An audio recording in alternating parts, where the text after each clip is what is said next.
खैर आले दुआले मुआवजा ਤਾਂ ਤੁਸੀਂ ਵੀ ਖੈਰ ਉਹਦਾ ਸੇਬ ਦਾ ਤੇ ਮਾਲਟੇ ਦਾ ਕਰ ਹੀ ਦਿੱਤਾ ਹੈ ਵੈਸੇ मैं सेब वखरे कीते ने मैं सेब वखरे कीते ने ऑरेंज वखरा कीता रेट की ਚੱਲਦਾ ਪਿਆ ਵੈਸੇ ਕਿਦਾ ਸੇਬ ਦਾ ਤਾਂ ਨਹੀਂ ਪਤਾ ਤੇ ਮਾਲਟਿਆਂ ਦਾ ਫਿਰ ਨਹੀਂ ਪਤਾ ਅੱਛਾ ਬਹਰਹਾਲ ਮੈਂ ਇਹ ਚਾਹ ਰਹੀ ਸੀ ਵੈਸੇ ਕਿ ਇਹ ਜਿਹੜੀਆਂ ਸਿਆਸੀ ਜਮਾਤਾਂ ਹੁੰਦੀਆਂ ਨੇ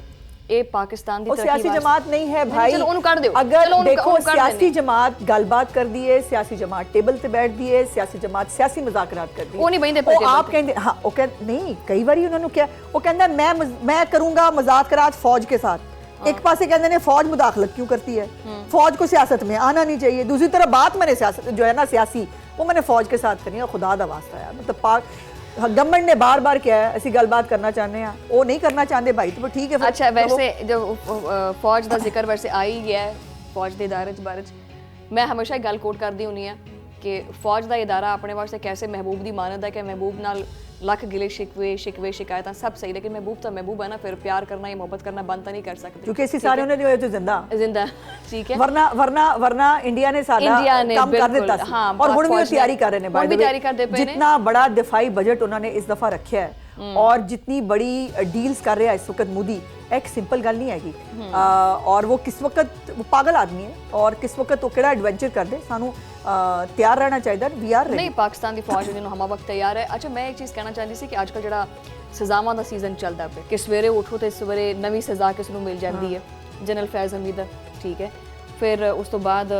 तारिक जहांगीरी साहब ठीक है वो जुडिशरी वाला मसला वो बन गया फिर जनाब तोशा खाना 2 ਦੇ ਵਿੱਚ 17 साल की कैद हो गई इस सजावां ਦਾ सीजन ਨੂੰ ਤੁਸੀਂ ਕੀ ਦੇਖਦੇ ਪਏ ਹੋ एहतसाब वाकई वारी सारिਆਂ ਦਾ ਹੀ ਆ ਰਿਹਾ ਫਿਰ होना चाहिए क्यों ना होए देखो एक मिथ हुंदी थी ना साडे मुल्क च कुछ इदारे मुकद्दस इदारे हैं मुकद्दस गाय हैं उनकी तरफ कोई देख नहीं सकता अच्छा सो अच्छी बात है कि हमने इस मिथ ਨੂੰ ਤੋੜਨਾ ਚਾਹੀਦਾ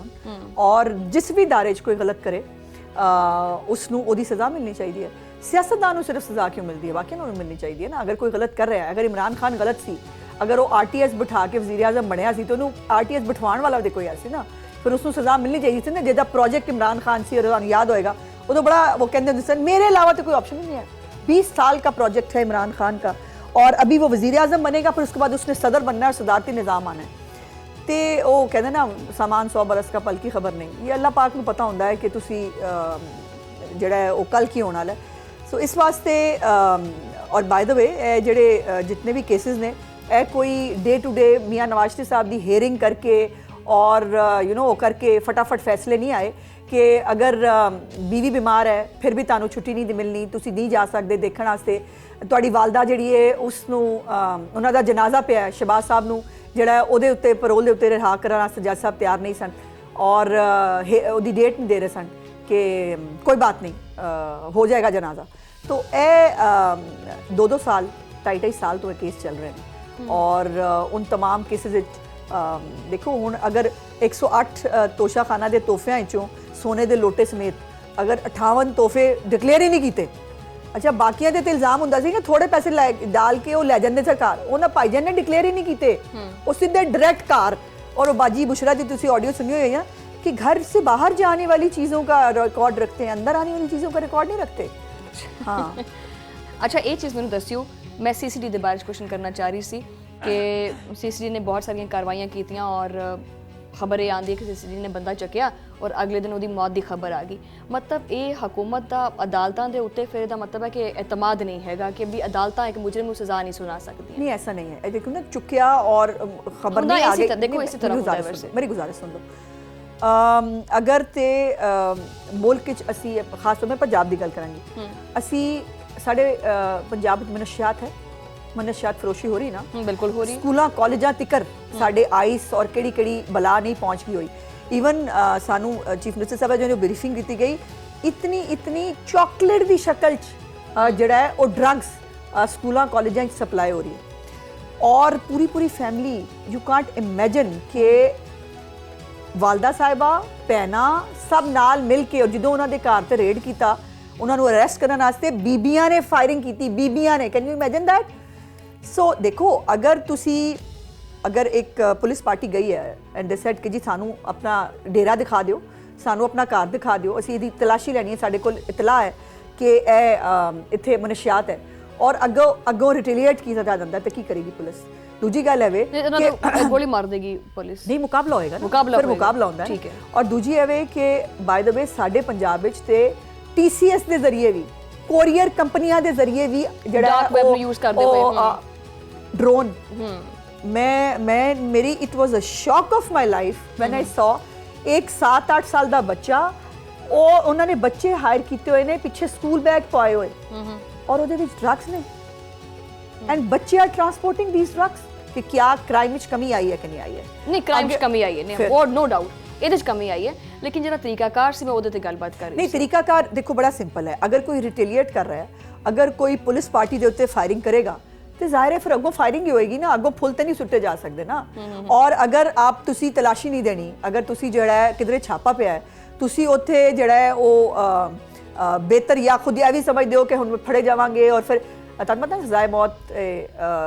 ਨਸ਼ਿਆਤ ਫਰੋਸ਼ੀ ਦੀ ਸਜ਼ਾਏ ਮੌਤ ਹੈ ਔਰ ਉਸ ਤੇ ਕੋਈ ਖੁਦ ਵੀ ਜਿਹੜਾ ਆਪਣੇ ਆਪ ਨੂੰ ਗੋਲੀ ਮਾਰ ਕੇ ਪਾਰ ਹੋ ਜਾਏ ਕਿ ਮੈਂ ਪੁਲਿਸ ਨੂੰ ਨਹੀਂ ਫੜਿਆ ਜਾਣਾ ਕਿਉਂਕਿ ਕੱਲ ਨੂੰ ਮੈਨੂੰ ਮਾਰਨਗੇ ਉਹ ਕਰਨਗੇ, ਤੇ ਉਹਦਾ ਸਾਰਾ ਨਾ ਮਤਲਬ but crux of the matter is ਕਿ ਕ੍ਰਾਈਮ ਵਿੱਚ ਕਮੀ ਆਈ ਹੈ, 70% ਕ੍ਰਾਈਮ ਵਿੱਚ ਕਮੀ ਹੈ ਸਿਰਫ ਹੈਲਮਟ ਪਾਉਣ ਨਾਲ ਔਰ ਟ੍ਰੈਫਿਕ ਦੀ ਪਾਬੰਦੀ ਨਾਲ ਜਿਹੜਾ ਨਾ ਉਹ ਜਿਹੜਾ ਆਪਣੇ ਇਨਸੀਡੈਂਟ ਨੇ ਐਕਸੀਡੈਂਟਸ ਦੇ ਉਹਦੇ ਵਿੱਚ 80% ਕਮੀ ਆਈ ਹੈ। ਮੈਂ ਅਸਲ 'ਚ ਅਸੀਂ ਇਹ ਡਿਸਕਸ ਕਰ ਰਹੇ ਸੀ, ਮੈਂ ਅਗਲਾ ਪ੍ਰੋਗਰਾਮ ਹੈਗਾ ਇਹ ਹੈਲਮਟ ਵਾਲਾ ਤੇ ਹੀ ਕਰਨਾ ਹੈ ਵੈਸੇ। ਚਲੋ ਅੱਛਾ, ਅਗਲਾ ਕਰ ਲਾਂਗੇ। ਪੀਰਾ ਫੋਰਸ ਵਾਲਾ ਜਿਹੜਾ ਹੈਗਾ ਕਿ ਬਹੁਤ ਸਾਰੇ ਲੋਕ ਸ਼ਿਕਾਇਤ ਕਰਦੇ ਵੀ ਸਾਡੇ ਥੜੇ ਤਾਂ ਚਕਵਾਏ ਗਏ। ਇੱਕ ਇਹ ਚੀਜ਼ ਬੜੀ ਕਾਬਿਲ ਜ਼ਿਕਰ ਹੈ ਕਿ ਨੋ ਡਾਊਟ ਬਾਜ਼ਾਰ ਕਾਫੀ ਖੁੱਲੇ ਹੋ ਗਏ ਹੈ, ਟੁਰਨ ਨੂੰ ਥਾਂ ਕਾਫੀ ਅੱਛੀ ਹੋ ਗਈ ਹੈ, ਲੇਕਿਨ ਉੱਥੇ ਹੀ ਜਿਹੜੇ ਰੇੜੀਆਂ ਵਾਲੇ ਠੇਲਿਆਂ ਵਾਲੇ ਸੀ ਨਾ, ਜਿਹੜੇ ਦੂਰ ਦਰਾਜ਼ ਪਿੰਡਾਂ ਤੋਂ ਆ ਕੇ ਇੱਥੇ ਕੰਮ ਕਰਦੇ ਸੀ, ਉਹ ਕਹਿੰਦੇ ਆ ਕਿ ਸਾਨੂੰ ਮੁਤਬਾਦਲ ਕੋਈ ਚੀਜ਼ ਦਿੱਤੀ ਨਹੀਂ ਗਈ। ਨਹੀਂ, ਤੁਸੀਂ ਜਾਓ ਨਜ਼ਰ ਰੇੜੀ ਬਾਜ਼ਾਰ ਦੇਖੋ ਨਾ ਕਿੰਨੇ ਸਾਰੇ ਲੱਗੇ ਨੇ, ਹਰ ਸ਼ਹਿਰ 'ਚ ਰੇੜੀ ਬਾਜ਼ਾਰ ਮੌਜੂਦ ਹੈ ਔਰ I can provide you the videos ਅਗਰ ਇਫ ਯੂ ਵਾਂਟ ਕਿ ਚੀਫ ਮਿਨਿਸਟਰ ਸਾਹਿਬ ਦਾ ਪਹਿਲਾ ਹੁਕਮ ਹੀ ਹੈ ਸੀ ਸਟੇਟ ਆਫ ਦਾ ਆਰਟ ਖੂਬਸੂਰਤ ਇੱਕ ਲਾਈਨ ਦੇ ਨਾਲ ਸਿਮਟਰੀ ਦੇ ਨਾਲ ਖੂਬਸੂਰਤ ਰੇੜੀਆਂ ਲੱਗੀਆਂ ਨਾ, ਜ਼ਿਆਦਾ ਅੱਛਾ ਲੱਗਦੀਆਂ, ਆਪਣਾ ਰੋਜ਼ਗਾਰ ਵੀ ਕਮਾ ਰਹੇ ਨੇ,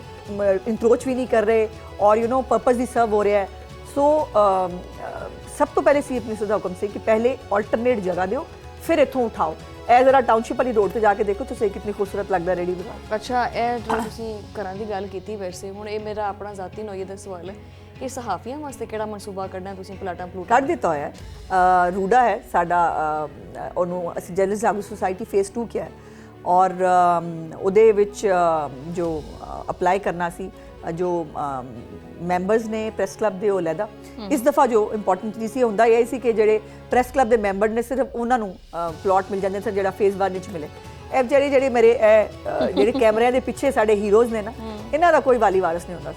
ਸੋ ਇਸ ਦਫਾ ਅਸੀਂ ਮੀਡੀਆ ਵਰਕਰਸ ਨੂੰ ਵਿੱਚ ਸ਼ਾਮਿਲ ਕੀਤਾ, ਸਪੈਸ਼ਲੀ ਚੀਫ ਮਿਨਿਸਟਰ ਸਾਹਿਬ ਦੀ ਹਦਾਇਤ ਸੀ ਕਿ ਇਹਨਾਂ ਦਾ ਵੀ ਹੱਕ ਹੈ, ਇਹ ਵੀ ਮੀਡੀਆ ਨੂੰ ਸਾਰੀ ਜ਼ਿੰਦਗੀ ਦੇ ਦਿੰਦੇ ਨੇ ਔਰ ਅਗਰ ਇਹ ਨਾ ਹੋਣ ਤਾਂ ਤੁਸੀਂ ਮੈਂ ਕਰ ਲਈਏ ਪ੍ਰੋਗਰਾਮ ਹੋ ਨਹੀਂ ਸਕਦਾ ਨਾ।